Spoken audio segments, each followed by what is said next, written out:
हमने पिछली वीडियो में क्वेश्चन नंबर 1, 2, 3 के पैराग्राफ की जो स्टोरी थी वो हमने समझी थी और इस वीडियो में हम पैराग्राफ नंबर 4 करेंगे और उसके क्वेश्चन आंसर करेंगे। ठीक है।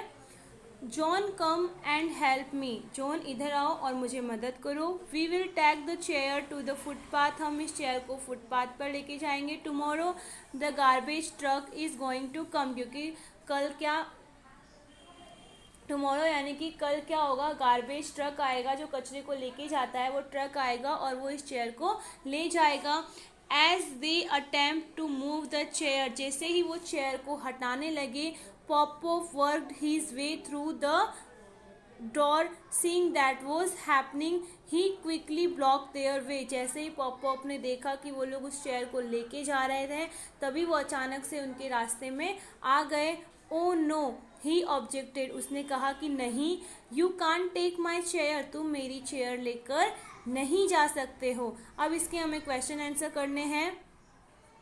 What did Pop do when he saw John and his mom taking away, यानी कि taking away the chair, यानी कि पॉप ने क्या किया जब उन्होंने देखा कि जॉन और उसकी मम्मी वो चेयर लेकर जा रहे हैं। तो उसने क्या किया था, when he saw John and his mom taking away the chair he blocked their way and objected। उसने क्या किया, जब उसने देखा कि जॉन और उसकी मदर वो चेयर लेके जा रहे हैं तो उसने पॉप ने उनका रास्ता क्या किया, ब्लॉक कर दिया, यानी कि रोक, वो रास्ते के वहाँ पे सामने आ गए और उन्होंने ऑब्जेक्ट किया यानी कि उन्होंने कहा कि तुम ये चेयर लेकर नहीं जा सकते हो। अब हमें यहाँ पे सिमिलर मीनिंग लिखनी है क्वेश्चन नंबर 2 में। टू अटेम्प्ट यानी होता है ट्राई करना और टू ऑब्जेक्ट यानी होता है किसी चीज़ के अगेंस्ट जाना।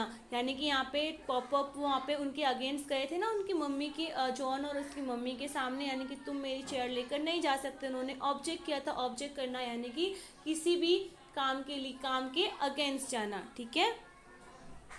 अब next question number 3 and question number 4 है blank object to remove the chair, यानी कि किसने चेयर को रिमूव करने के ऑब्जेक्ट गए, कौन खिलाफ गए थे, पॉप।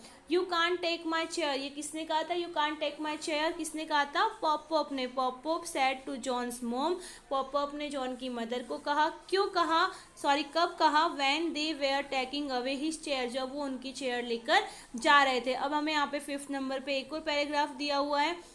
तब जॉन की मम्मी ने कहा, जब जॉन की मम्मी वो चेयर लेकर जा रही थी, तब जॉन की मदर ने कहा, इट्स ओल्ड, ये पुरानी हो चुकी है। इट्स वॉर्न, और अब ये कुछ जगहों पे फट चुकी है, इसका कलर भी उड़ चुका है। John's mom argued with a sharp edge to her voice, यानी कि शार्प एड्स यानी कि वो चिल्लाकर बोली तीखी आवाज़ में। No Pop insisted trying to push his chair back into place, Pop ने कहा नहीं, वो किसी की बात नहीं सुन रहे थे और उन्होंने क्या किया, वो चेयर को वापस लाने के लिए वो कोशिश कर रहे थे। But Pop we will buy a new one, लेकिन उसकी मम्मी ने कहा कि हम आपको एक नई चेयर लाकर दे देंगे। John's mom tried to convince the man, और जॉन की मम्मी ने क्या किया, कन्विंस यानी कि उन्हें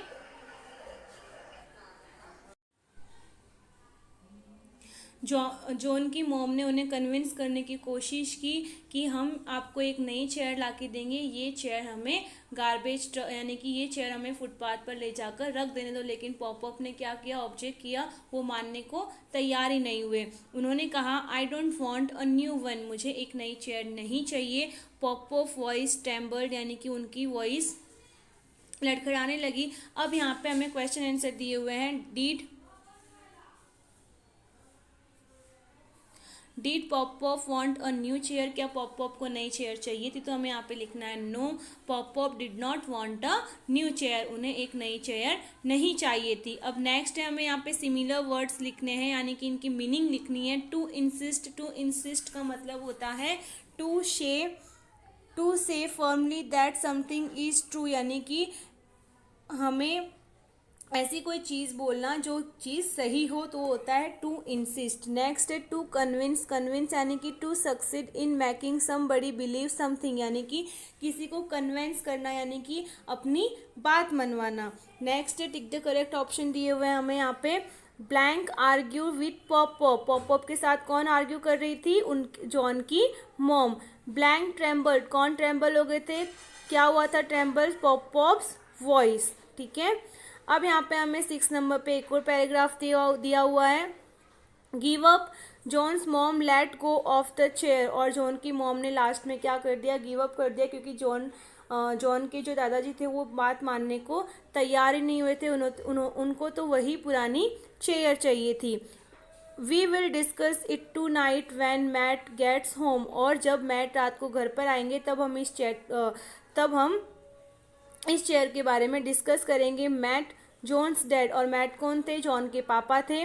वॉज स्टिल एट वर्क, वो वर्क पे यानी कि काम पर गए हुए थे। With a sigh of relief the old man sank into his chair and closed his eyes, और उन्होंने क्या किया, उस चेयर पे बैठे और उन्होंने अपनी आईज क्लोज कर ली। Pop pop why don't you let us get rid of the chair, तब जॉन ने जाकर कहा, पॉपॉप आप हमें इस चेयर को यानी कि इस चेयर को आप इस घर से निकालना क्यों नहीं चाहते हो। जॉन आस्क्ड, जॉन ने पूछा। When his mother left the room, जब उसकी मम्मी वो कमरा छोड़कर चली गई थी तब जॉन ने क्या किया, उनसे ये पूछा कि आप इस चेयर को निकालने के लिए तैयार क्यों नहीं हो। इट्स सो ओल्ड, ये कितनी पुरानी हो चुकी है। अब यहाँ पे हमें क्वेश्चन आंसर दिए हुए हैं, वो करने हैं। हु इज मैट, मैट कौन थे, मैट इज जॉन्स फादर, यानी कि वो जॉन के पापा थे।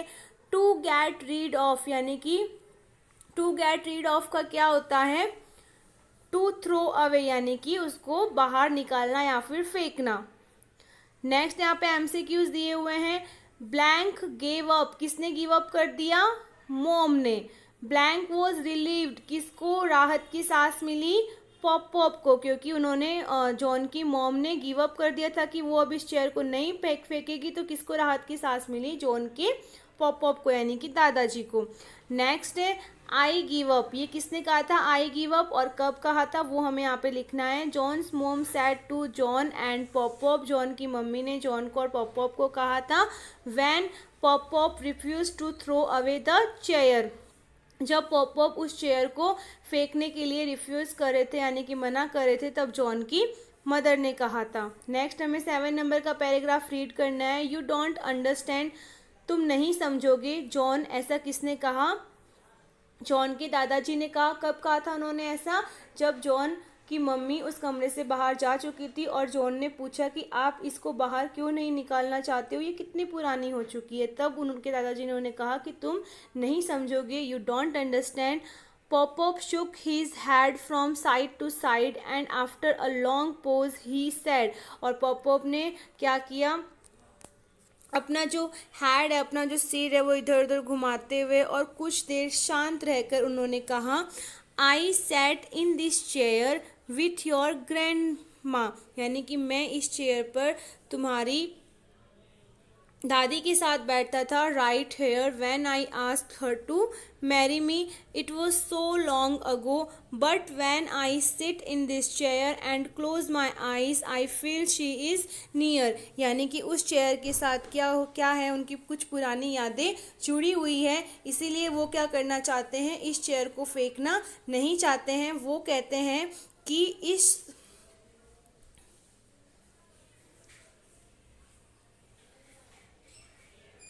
इस चेयर के साथ उनकी बहुत सारी ओल्ड मेमोरीज जुड़ी हुई है, इसीलिए वो इस चेयर को फेंकना नहीं चाहते हैं। और जब वो इस चेयर पे बैठते हैं तब उन्हें लगता है कि उनकी जो वाइफ है वो उनके पास में ही बैठी हो। The old man passed his hand gently along the arm of the chair, और जो ओल्ड मैन, यानी कि यहाँ पे ओल्ड मैन किसको कहा गया है, पॉप पॉप को यहाँ पे ओल्ड मैन क्या कहा गया है, और वो क्या करते हैं, चेयर की जो आर्म्स है, आर्म्स यानी कि चेयर का जो ऊपर का हिस्सा है, वहाँ पर जेंटली वो अपना वहाँ पे हाथ रखते हैं।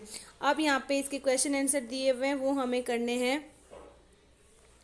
What did grandpa remember about the chair, grandpa को चेयर के बारे में क्या याद था, तो यहाँ पे हमें लिखना है grandpa remember that he sat on the chair when he asked grandpa to marry him.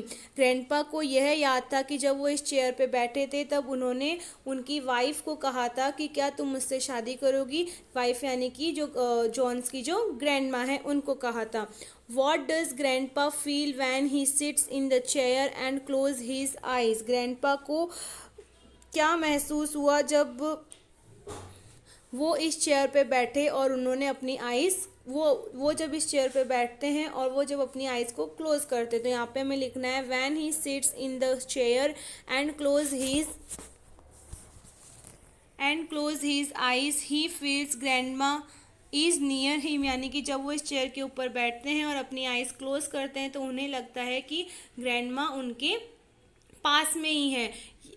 यहाँ पर आपका क्वेश्चन नंबर 7 तक के पैराग्राफ खत्म होते हैं। नेक्स्ट वीडियो में हम क्वेश्चन नंबर 8 का पैराग्राफ रीड करेंगे और इस स्टोरी को हम आगे समझेंगे। ठीक है।